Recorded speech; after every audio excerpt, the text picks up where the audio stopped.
কালীঘাটে মায়ের ডান পায়ে বুড়ো আঙুলের পাশের 4টি আঙুল পড়েছিল।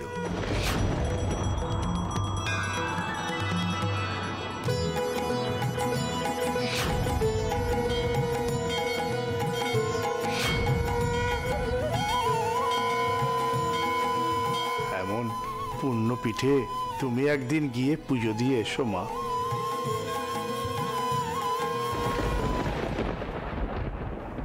কি কইছিস কি রানী? তোর কি মাথা খারাপ হয়ে গেল? মেয়ের নাম দিবি কালীঘাটে নিয়ে গে? এমনিতেই তো দেখতে পাচ্ছিস কালীঘাটের তান্ত্রিকরা এখানে আসা নিয়ে তো দিদা শাওরি কত রাগারাগি, কত অশান্তি না করছে। আর তাছাড়া তো শাওরি, উনিও তো তান্ত্রিকের নাম শুনেই ভয় কাঁপে। তারপর তুই এমন একটা ঘটনা ঘটাবার কথা ভাবছিস কি করে? আমি কেন ভাবতে পারবো না পিসি? আমার ভাবতে দোষ কি? আমার পোড়া কপালে মেয়েকে আমি কি করে বোঝাবো? তোর মাথার ওপর দিদা শাওরি রয়েছেন, তুই এত কেন ভাবছিস? কে তোকে এত ভাবতে বলেছে? তিনি আমাকে ভাবতে বলেছেন, তিনি তো আমাকে শিখিয়েছেন নিজের মতো করে ভাবতে। কিন্তু আমি তো একটা জিনিস বুঝতে পারছি না, আমি যদি আমার খুকির নাম কালীঘাটের মায়ের পায়ে নিয়ে গিয়ে রাখি, তবে তাতে অন্যায়টা কি হবে? দিদি দিদি শুনলাম নাকি তোমার কাছে ওই তন্তর মন্তর করা সাধুরা এসেছিলেন, আর তেনারা নাকি বলে গেছেন যে কালীঘাটে গিয়ে পুজো দিতে। তুমি গেলে আমিও যাবো গো তোমার সাথে। শুনেছি সেই টানে টাউন নাকি খুব জাগ্রত। তুই যাবি?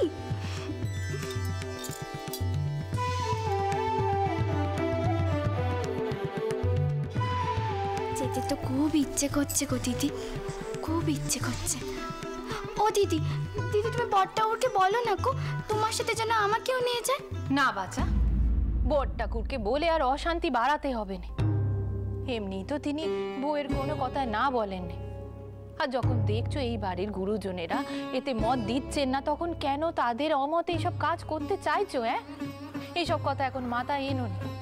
আর সবাই কি বলবে? এই বউ গেল সঙ্গে করে, আবার তোমাকেও টেনে নিয়ে গেল। তুমি ওকে শুধু শুধু বকছো কেন পিসি? ওর বুঝি যেতে ইচ্ছা করে না? সরোজু, আমি গেলে তুইও যাবি।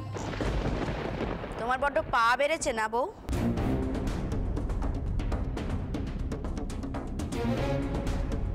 বলি ঘরে কি কোনো কাজকর্ম নেই যে এখানে গপ্প করছো? কিছু মনে করো না, বাচ্চা মায়ের কোলে দিয়ে দাও। দাও। আক্কেল কেন কি বলো তো? সে সেই মেয়ে বাচ্চা জন্ম দিয়ে নিজের কপাল কেন পোড়াবে নাকি? একে নিয়ে অত গা ঘাসাঘাসি করার প্রয়োজন নেই। ঘরে এসো।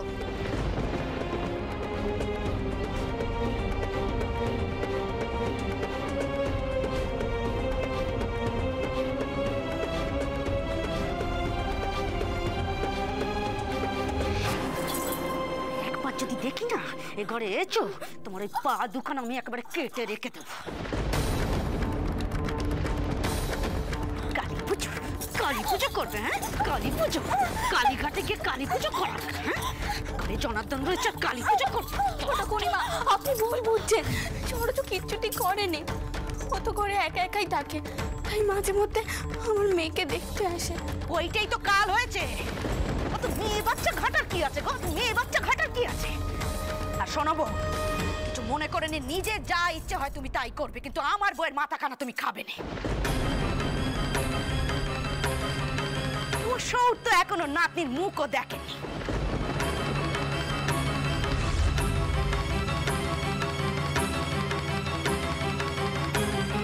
চাই নে আমার বউয়ের কপাল এমন পোড়া হোক। চল চল, তোর বিষ আজকে ঝাড়বো আমি। চল চল বলছি।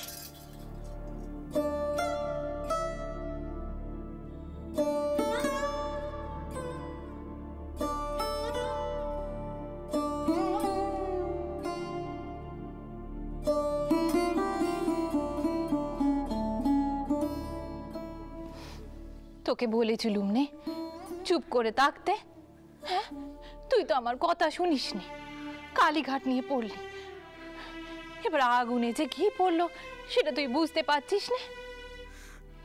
বাবা মশাই, আমার মেয়ের মুখ দেখবেন না?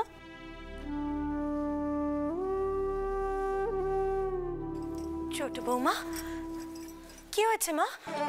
কাঁদছো কেন? বাবা মশাই কোথায় আছে মা? বটকখানায়।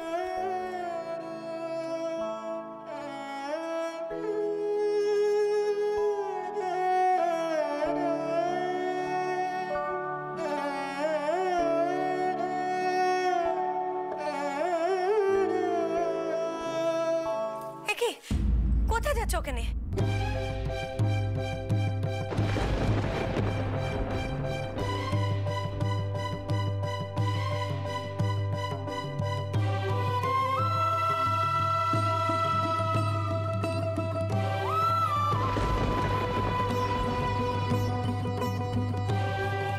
কি হলো বৌমা?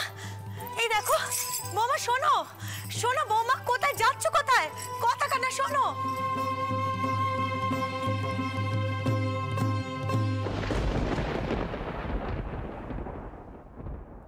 বাবা মশাই, ছোট বৌমা, তুমি এখানে? কি হয়েছে মা? আপনার কাছে আমার একখানা কথা জিজ্ঞাসা করার আছে। আপনি আমার উপর খুব রেগে আছেন, তাই না? এসব কথা কেন উঠছে মা? কেউ তোমায় কিছু বলেছে? মায়া, মায়া, আপনি আমার উপর রেগে আছেন আমি জানি, নাহলে আপনি আমার মেয়ের মুখটা দেখবার জন্য একবার এলেন না। আমি আপনাকে বংশধর দিতে পারিনি বলে আপনি আমার উপর অসন্তুষ্ট হয়েছেন, কিন্তু বিশ্বাস করুন, আমার খুলে যে এসেছে সে স্বয়ং রঘুবীর, কিন্তু অন্য রূপে এসেছে। আপনারা তো কেউ সেটা বিশ্বাস করছেন না। মেয়ে বলে কি এতই হেলাফেলা? শান্ত হ, শান্ত হ মা লক্ষ্মী, শান্ত হ। চোখের জল ফেলো না মা। চোখের জল সংসারে অমঙ্গল ডেকে আনে। তুমি যা ভাবছো সেটা ভুল মা। চন্দ্র, চন্দ্র বৌমাকে বোঝাও, আমি তার মেয়েকে অবহেলা করিনি। মেয়ে জন্মের সময় আমি এখানে স্বপন দেখেছি, রঘুবীর আর জনার্দন এক হয়ে কালী মার রূপ ধারণ করলেন। তাহলে আপনিই বলুন বাবা মশাই, এখন ছোট বৌমা, হে কি মা, তুমি বটকখানা করে কেন চলে এলে? এখানে বাইরের লোকজন আসে, কাজকর্ম হয়, মেয়েকে নিয়ে এমন করে ঘরের বউকে এখানে আসা শোভা পায় না মা। চলো মা, অন্দরে চলো। দাঁড়াও মায়া, মা লক্ষ্মীকে আমার কাছে নিয়ে এস। চন্দ্র, নায়েবকে গিয়ে বলো কেউ যেন এই ঘরে না আসে।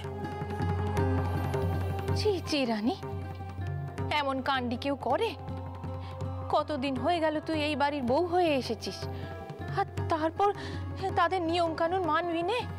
লজ্জা শরমের মাথা খেয়ে তুই। বেয়ান, বেয়ান, আবার মা লক্ষ্মীকে বকবেন না বেয়ান। তাকে আমার কাছে আসতে দিন, আমি শুনি আমার বিরুদ্ধে তার কি অভিযোগ আছে। এসো মা, এসো এসো। এসো মা, এসো।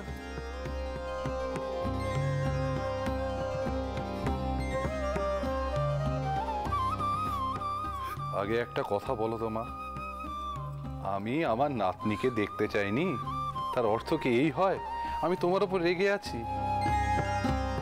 তবে আপনি কেন ফুল ঠাকবার হাত দিয়ে হাড়কারা পাঠালেন? আপনি নিজে গিয়ে আপনার নাতনির মুখ দেখলে তো আমার এত কষ্ট হতো না। ঠিক আছে রানী, এই তো বাবা মশাই দেখলেন, তিনি তোমার উপর রাগ করেননি। না, বাবা মশাই আমার উপর রাগ করেই আছেন। আমি বাবা মশাইয়ের আশা পূরণ করতে পারিনি, কিন্তু যে এসেছে তার দোষ কি? ও তো শক্তির রূপ, ও কেন তার ঠাকুর দাদার ভালোবাসা থেকে বঞ্চিত হবে? বাবা মশাই, আপনি তো মা দুর্গার পুজো করেন, মা দুর্গা তো নিজেই মেয়ে। তবে আপনি কেন আপনার নাতনিকে মেনে নিতে পারবেন না? কেন ওকে পায়ে ঠেলে দেবেন আপনি? হে ঠাকুর, এর মেয়ে তো মাথা একদম খারাপ হয়ে গেছে, না হলে শৌরের মুখে মুখে কেউ তর্ক করে? বাবা মশাই, আসলে মেয়ে হওয়ার পর সকলে মায়া,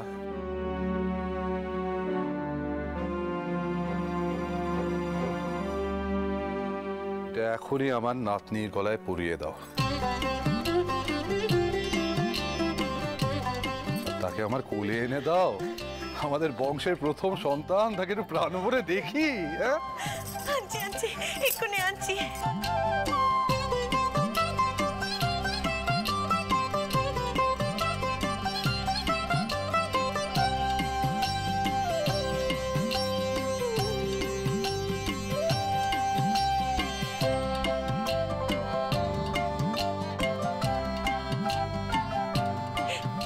নিন।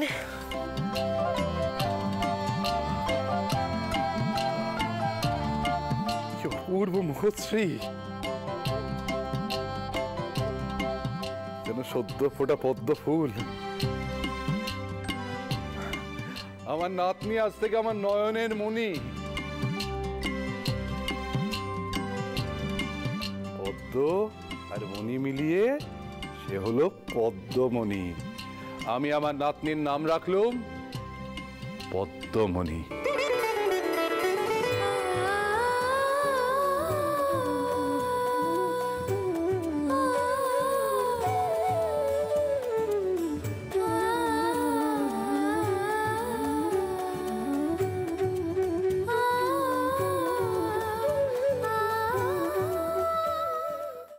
শোনো মা লক্ষ্মী, আমি আমি তোমার উপর কোনোভাবে রাগ করিনি মা, আর আমার পদ্মমণিকেও অবহেলা করিনি। তবে হ্যাঁ, আমি একটু আশাহত হয়েছিলাম, এটা ঠিক। আসলে জানো মা, দেশের এমন পরিস্থিতি এখন, পুত্র সন্তান থাকাটা বড় প্রয়োজনীয় হয়ে পড়েছে। আমার এত বড় সম্পত্তি, ব্যবসা কে ভোগ করবে মা? পুত্র সন্তান না থাকলে সরকার সব অধিকার করে নেবে।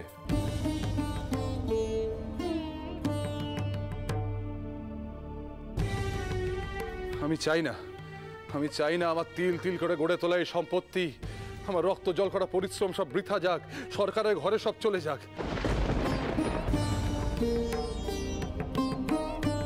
বাবামশাই, ইস্ট ইন্ডিয়া কোম্পানি এই আইনের মাধ্যমে আমাদের দেশের সম্পদ লুট করছে, এর একটা প্রতিবাদ হওয়া দরকার।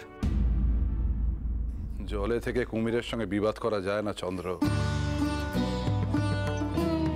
পলাশির যুদ্ধের পর থেকে আমরা চাই বা না চাই, তাদের আইন আর আদেশ আমরা মেনে চলতে বাধ্য। কিন্তু এটাও ঠিক মা লক্ষ্মী, জানো, আমি কিন্তু বিশ্বাস করি মেয়েরা মা লক্ষ্মীর অংশ। তারা কোনো না কোনো সংসারে সৌভাগ্য বয়ে নিয়ে আসে। আমার নাতনি, আমার পদ্মমণিও একদিন তাই আনবে।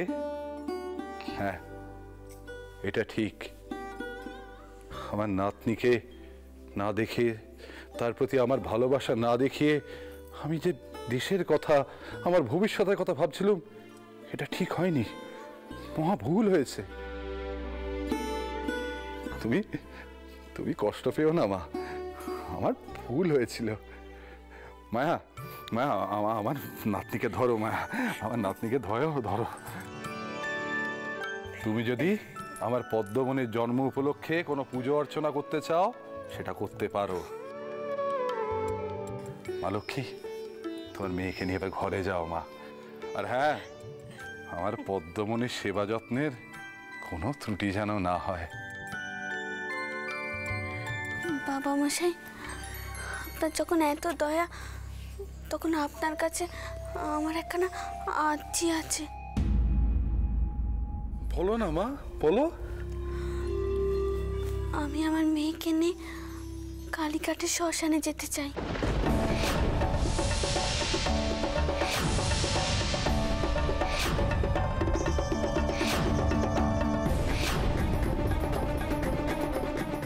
আপনি যদি অনুমতি দেন তবে। ছোট বৌমা, এইসব কথা এখানে কেন তুলছো?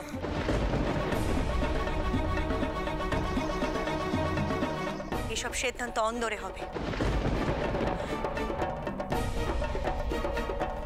শুনুন, আপনি এসব নিয়ে ভাববেন না। পরে দেখা যাবে কি হবে। আশা করি তোমার সব কথা কওয়া হয়ে গেছে। চলো অন্দরে চলো, এসো।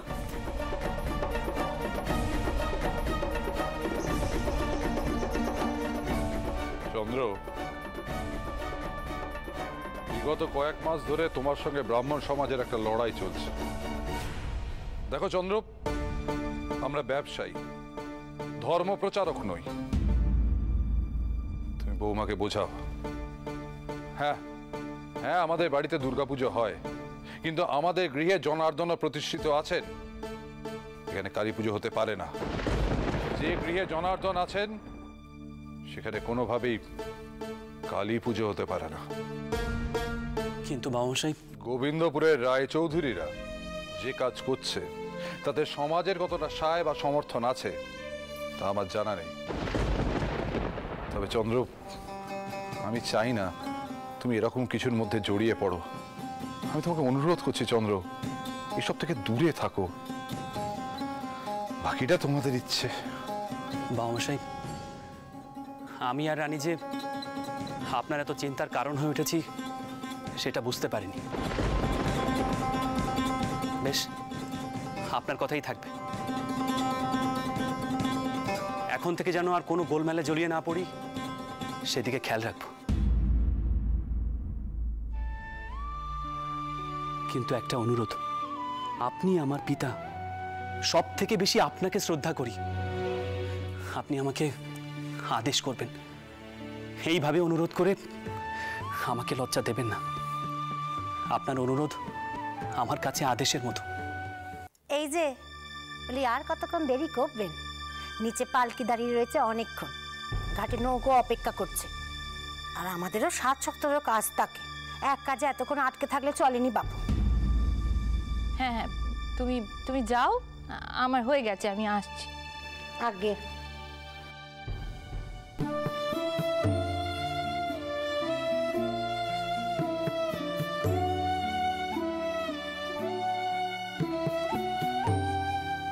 ভালো থাকো, সুস্থ থাকো। আসি রানী। থাক থাক থাক থাক, সুখে থাকো, ভালো থাকো, আশীর্বাদ করি।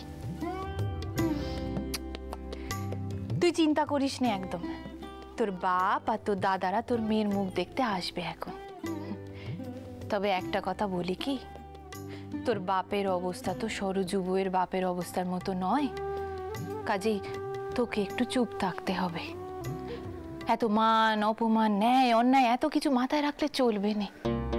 দেখবি আস্তে আস্তে সব ঠিক হয়ে গেছে। আর আরেকটা কথা, ওই তুই কালীঘাটে পুজো দেওয়ার কথা এখন মাথায় একদম আনিস নে, বুঝলি? এই বাড়ির লোকে চাইছে না যখন, তখন ছেড়ে দে। কিন্তু কালী মা যে আমায় স্বপন দিয়ে ডাকলেন, তিনি যে আমার পুজোর সামগ্রী পাঠালেন, তার কি হবে? আমি মায়ের ডাক পেরিয়ে দেব? দেখ রানী, এই বাড়ির লোকে মনে করে যে শ্মশানের দেবীর পুজো করাটা উচিত নয়, তখন তাদের কথা মেনে নেওয়াটাই তো ঠিক, তাই নয়? আমাদের গায়ে দা ঠাউর কি শ্মশানে পুজো করে? আর রামপ্রসাদ বাবার ভিটেতেও তো। ওরে থাম থাম, তুই তুই এত তর্ক করিস কেন বল দেখিনি? হ্যাঁ, তেনারা কি সব তন্তর মন্তর করেন? ওই সাধু বাবারা তো বলে গেলেন গৃহী মানুষরা এখন মায়ের পুজো করবে, মা গৃহী মানুষদের থেকে পুজো চান। ওরে থাম, যে পুজো করে করুক কি, তুই তো নিজের ঘর সামলাবি নাকি? আর এটা খেয়াল রাখিস যে এই সবের মধ্যে আবার জামাই যেন রাগ না করে বসে। একটা কথা মনে রাখিস মা, জামাই কিন্তু তোর আসল শক্তি। না পিসি, রঘুবীরই আমার আসল শক্তি, তার ইচ্ছেতেই সব হয়। বলি, পিসি ভাইজিতে কথা শেষ হলো? যদি শেষ হয়ে থাকে তাহলে এগোলে হয় না বাঁচা? হ্যাঁ, এই বড় ঘরে ঝি চাকর সারাদিন তোমার খিদমত খাটবে বলে তো বসে থাকবে না। আগে আগে আমার হয়ে গেছে, তাহলে চলো। রানী আসি রে।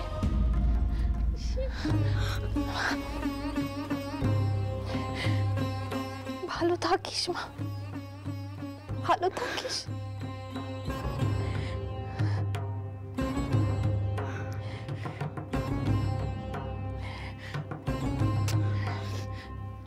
সুখী থাকিস কেমন? আসি। থাক বাচ্চা থাক, হয়েছে হয়েছে হয়েছে। আসি। হ্যাঁ এসো বাচ্চা এসো।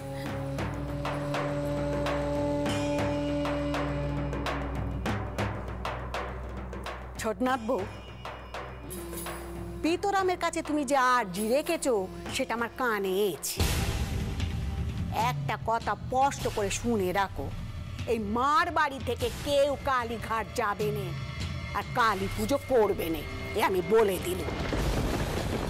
কথাটা তোমার এই মাথার মধ্যে গেঁথে নিও, বুঝলে বাচ্চা?